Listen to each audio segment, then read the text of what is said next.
안녕하세요. 오늘은 무도정관 수술에 대해 알아보겠습니다. 고환에서 만들어진 정자가 이동하는 통로인 정관을 자르고 묶어 정액 속의 정자를 없애는 영구 피임법으로 고환을 제거하는 거세술과는 전혀 다른 수술로 고환의 기능에는 해가 없고 전신에 미치는 악영향은 없는 것으로 밝혀져 있습니다.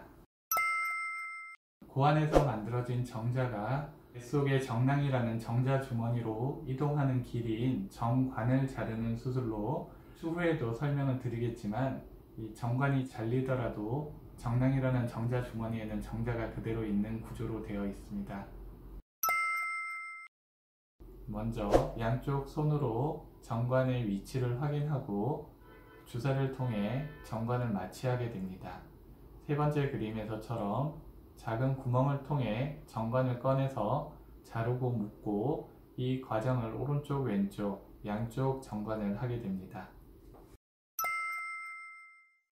모든 수술이 그렇듯이 합병증으로는 출혈, 염증 이런 부작용이 따를 수 있습니다.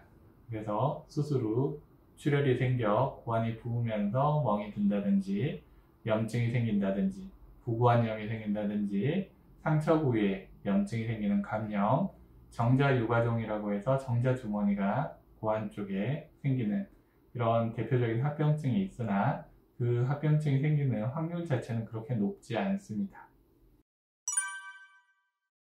혹시 성기능이 떨어지지 않을까 이런 걱정을 하시는 분들이 있는데, 간혹 정관 수술을 하고 성기능 곤란을 호소하는 분들이 있을 수 있으나 이는 기질적인 원인에 의해서 생긴 게 아니라 수술에 대한 거부감이나 수술을 하면 그렇게 되지 않을까 하는 걱정들에 의한 정신적인 원인에 의해 생기는 경우가 많습니다.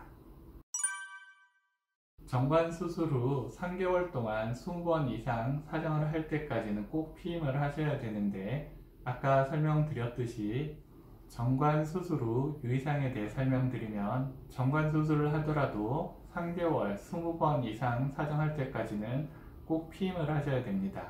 그리고 3개월 후에 오셔가지고 무정자임을 꼭 확인하셔야 되는데, 그 이유는 설명드렸듯이 정관은 고환에서 만들어진 정자가 뱃속의 정자 주머니까지 이동하는 통로입니다. 그래서 그 이동 통로가 잘리더라도 뱃속에 있는 정낭의 정자 주머니에는 정자가 계속 있습니다. 이거는 스스로 배출을 하여 무정자인 상태까지 만들어 주셔야 되기 때문에 그동안 피임을 꼭 하셔가지고 무정자임을 확인한 후에 그 이후부터는 피임을 안 하셔야 됩니다. 정관 수술 후 정액 검사를 하고 무정자임이 확인되었음에도 불구하고 추후에 재개통이 되는 경우도 1000명 중에 1명 정도 있을 수 있다고 보고되어 있습니다. 정관 수술을 하면 영구 불임이 되고, 혹시 추후에 다시 아기를 갖고 싶어 정관 수술을 복원하는 수술을 할 수도 있습니다.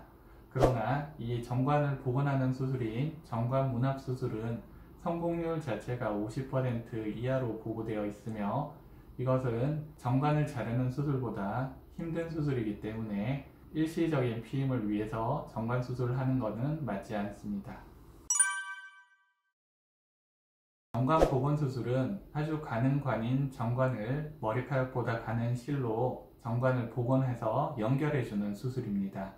따라서 이 정관을 복원하더라도 정관이 개통이 되어 정자가 나올 확률은 80에서 90% 정도로 보고되어 있으나, 이 나온 정자가 임신이 되는 확률은 50% 정도로 좀 낮은 편으로 보고되어 있기 때문에 정관 수술을 할 때는 신중히 고민 후 결정하셔야 됩니다.